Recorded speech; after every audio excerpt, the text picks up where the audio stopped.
At the midway point in the season, the Rams can finally control their own destiny on a playoff run. You win the game, you're over 500, you're in control, you've got the lead over two division rivals, but no! They go and do what they did last night. They lose, they're under 500. Now we're back to where we were kind of last year, where not only do you got to make it more challenging for yourself, you got to win more games than you lose on the way out. But you're probably going to need some help from the rest of the NFC, especially within the division. Hello, my name is Tuna. You guys are here on the First and Tuna podcast, independently covering your Los Angeles Rams. Like, subscribe, tell me you love me, tell me you hate me. We're going to dive in. We're going to do our reaction from that Rams-Dolphins game. We're actually going to decode. We're going to transcribe McVay speak from his post-game presser into actual English, and we're going to tell you what he was really saying. But without further ado, let's dive in.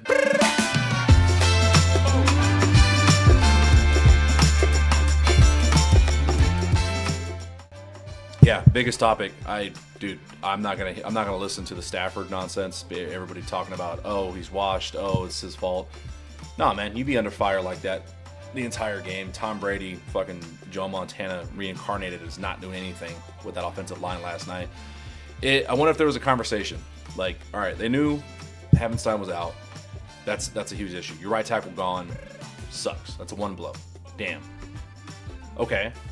Our center of the offensive line is playing good the last few weeks. Finally has some cohesion. Something McVay says a lot. Cohesion, consistency, right?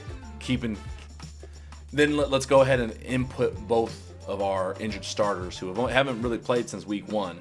Coming off IR. Seemed a bit early too because they just opened up the window. Bam, throwing them in there. So it's not just those two getting the rust off, getting back into game shape. You've got week one linemen playing against mid-season defensive linemen. Now you've also got the right tackle who is a backup and played like a backup. Like, can't expect the backup to come in and, oh, how come he didn't perform like an all-pro? He's a backup for a reason.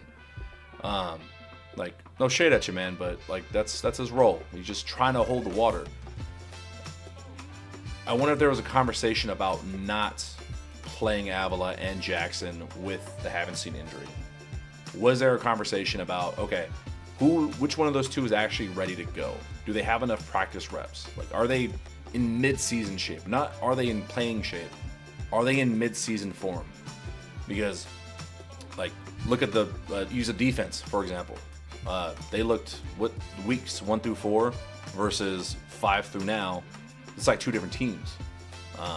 Like, units catch up. Offensive line is a unit. It's hard to just look at one guy half the time because you don't know what their responsibilities are.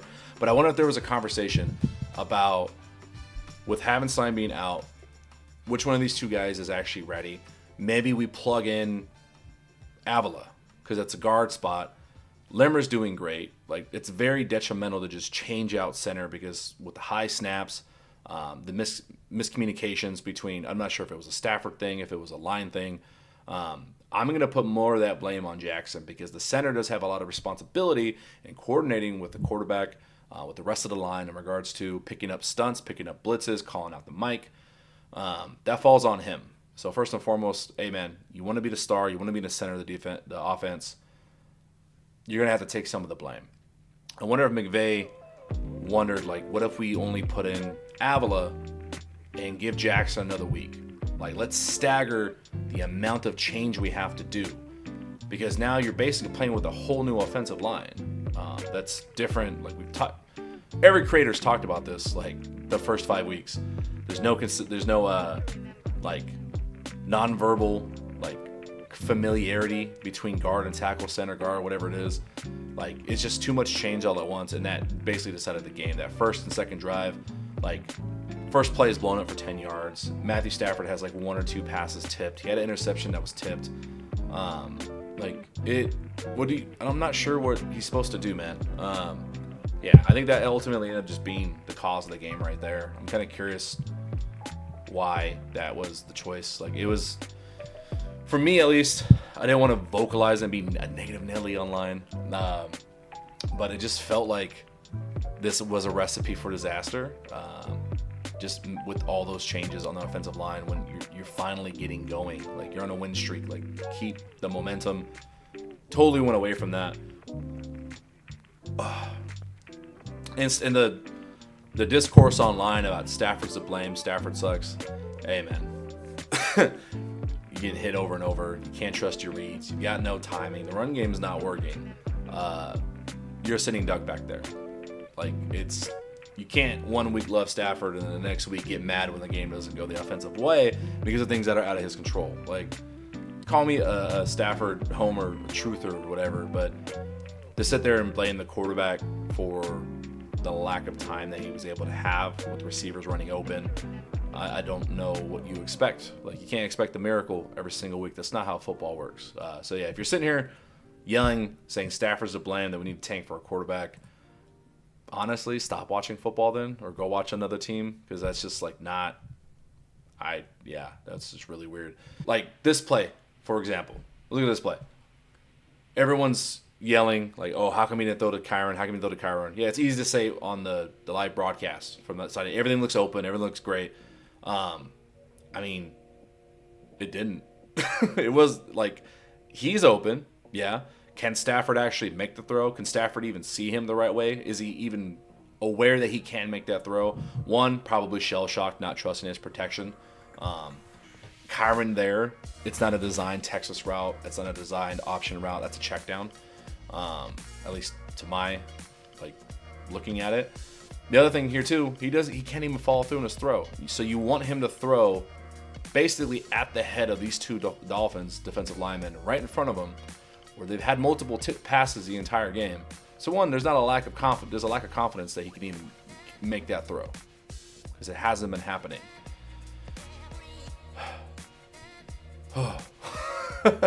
So you can clearly see with this thing rewinding over and over that it's like he doesn't even get a follow through on where he does. So on something that's further upfield, more to the right, he can't even follow through, but you want him to throw closer to the line of scrimmage and more to the left. And one, not hurt himself hitting a hand on a helmet. Two, not getting tipped. It's not a safe throw. Like, I don't care what you're saying. It's not a safe throw. Nothing for him to really do here. Dolphins defense, man. They came to play. Rams offensive line did not, and in turn, the offense did not at all. That was pretty frustrating, man. Like after what you see from your team for the first few weeks, or the last few weeks, 3-game win streak, and he just feels like they took a step back. I have a lot of confidence they're going to get back on track. They should win this week. It's against a Patriots team that is going through a rebuild. That could be a trap game too. You catch on paper, a worse team at the wrong time. They're at home. They want to play hard for their coach too, man. We'll see. But I do want to look at some McVay speak. So that's my initial reaction. It's the offensive line, man. It's just, I don't know what to tell you. Frustrating. All right. Let's look at McVay's press conference. Pretty straightforward. We didn't do nearly good enough job offensively. Defensively, I thought they did an amazing job being able to keep our football team in the game. But the turnovers gave us a chance, and then we turned the ball right back over from an offensive perspective.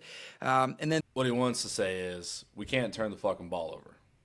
And there just really was a lot of examples of, the importance of continuity. I'll have to go back and look at this tape, but it's got to be a lot better. And, it's really, we got to evaluate everything, and we've got to be a lot better. That's his way of saying we really fucking sucked on offense today.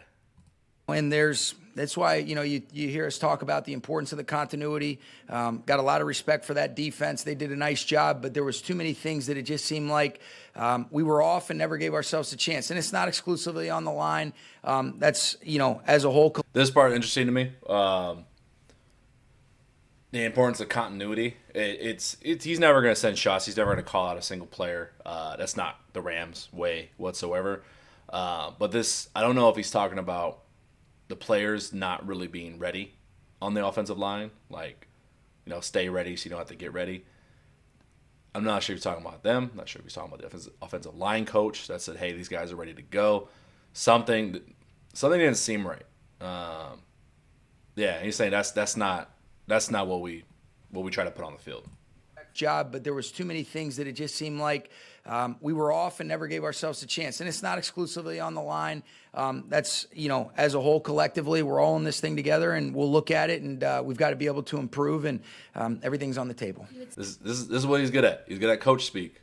Love him, because this is the same message. It's always steady, win or loss. Like, if they won, this is the same type of messaging. We win as a team, lose as a team. But, oh yeah, he's pissed off. The offensive line totally let down the team. They did not play well as a unit, but he's not going to sit here and just bash them. We're not going to create clickbait shit. We're not going to create sound bites to make it sound like did McVay call out his offensive line? Do they suck? But in his subtle messaging, like, we got to look at the film. Yeah, so like we're going to figure out who fucked up. Cited that continuity previously as a positive thing, but what went into the decision to switch out Bo Limmer and Jonah Jackson? They were Jordan Rodriguez with the phenomenal questioning per usual. both of those, both Steve and Jonah were ready to go. Wanted to be able to see what that looked like, Jordan. You never know exactly, but always try to do what we think is best. And this will be some good film to be able to look at and see, all right, what do we think, is the best way to put guys in the right spots to give them a chance to be successful and ultimately our offense. He didn't seem super happy answering that question. Yeah, that's a hard pill they're gonna have to swallow this week. Are those two guys actually ready to go? Do we have an issue? Is there a competition on the interior of the line? Jackson didn't play well, man. No Boom is probably not going to be here next season. But him saying, like, everything's on the table, like, yeah, if we had to reshuffle again, like, now that we see what's on tape, like, hey, can you get better at this? Or do I have to go back to the fucking backup? Did you consider going for it on that 3rd and 4 at the end of the game? I did, but because it was a 2-possession game and what had occurred, felt like kick it away. I thought the defense was playing really well right there. But because of just kind of the flow of the overall game, that was what resulted in keeping it to a 1-possession game. Coach, you got. Yeah, I got nothing wrong with that. Third down, kicking the field goal, the math, you want to save as much as the clock and the off chance you get the onside kick. Because if they waste another play or two getting a touchdown at the end of the game, and now you got 20 seconds to get the onside kick. Now it's like 18 seconds. 18 seconds to go, 50, 60 yards is way less likely.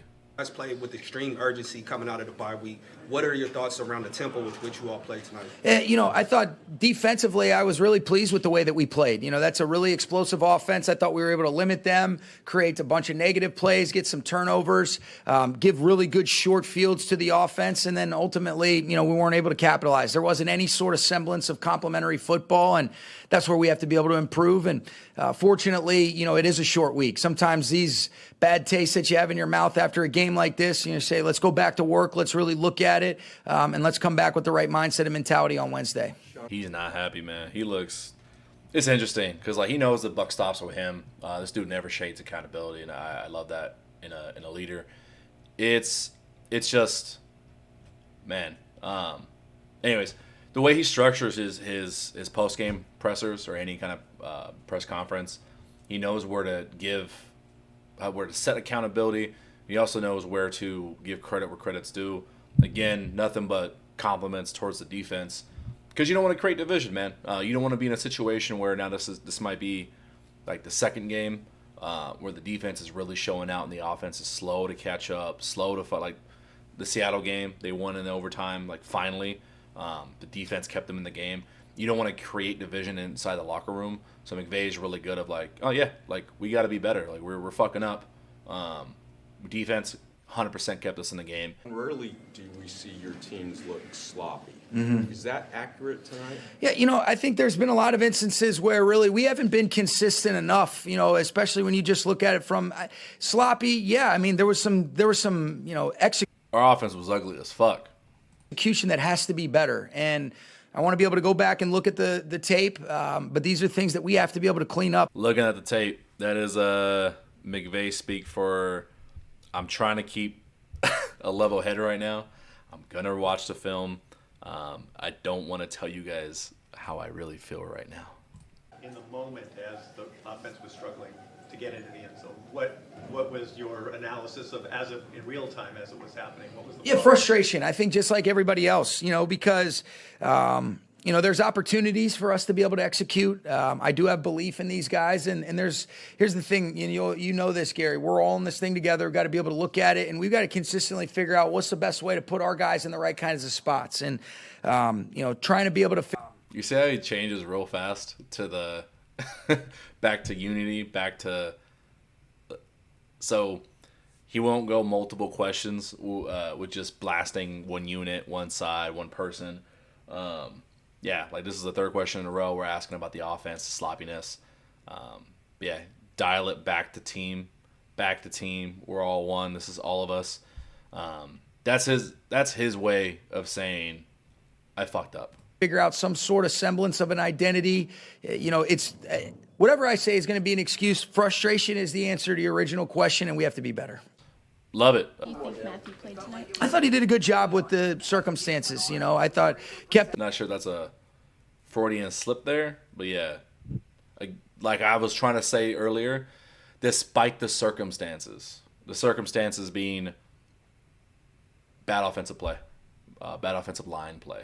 The ball in play. There were some times where you want to be able to have a chance to let some things develop based on what the intent of the play was, and we weren't able to do that because he had to get the ball out of his hand. After 10 weeks, how do you describe or evaluate this offense? Inconsistent. Okay, thanks, guys. Woo!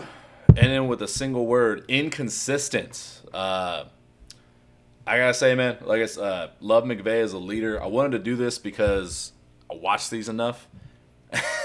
Multiple times because I really do appreciate his coach speak. Too many times you see other players, other coaches, other executives just put their foot in their mouth. This guy does such a great job at that win or lose. He's the same message. It's always about the team. It's always about looking at the tape, putting guys in the right position to be successful, making sure we're cohesive, staying on track, staying on schedule. That's always the same message. This one though felt like I don't want to say ashamed, but it definitely felt like a dad that found out that you got bad grades on a report card, and rather than grounding you, he's just kind of not talking to you that week. Feels very disappointed. Man, yeah, a little bit more emotion out of McVay there, kind of bleeding through his coach speak. I gotta say, man, I feel validated from when I was watching the game. I'm like, oh yeah, this is offensive line play. Like they can't get anything going. You watch enough of Rams, it's all about the schedule. It's all about staying on track. And what that means is they make so many plays look similar, whether it's run, pass, play fake. They try to make it all look the same. And when one person or one unit is not gelling with that, it can throw the whole thing off track. It's unfortunate. You end up getting games like this. It sucks. But, yeah, he's frustrated. I'm curious to kind of see what they're going to do with the offensive line moving forward. We might see one of those backups back. Maybe one of those guys that came in aren't really ready. Maybe they need another week or two. But besides that, before we finish off, seriously, credit to the defense. I don't know what you got to call them. The daycare defense, the don't give a fuck defense. I got to check the blitz rate in the film cut-up we're going to do this week, but I feel like they blitzed a lot, and they were just constantly in the backfield. Every crucial play, it felt like that front four was going to get in the backfield one way. Verse is a monster. That's a lot of fucking fun to watch. Byron Young is fast as hell. Don't discount him. And Kobe Turner, I feel like it was probably his best game of the season. That was a lot of fun to see. Roseboom shut me the fuck up. Had a pick. He almost had 3 picks in this game.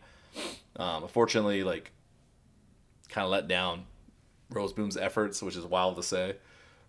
But yeah, man, just constantly shot themselves in the foot.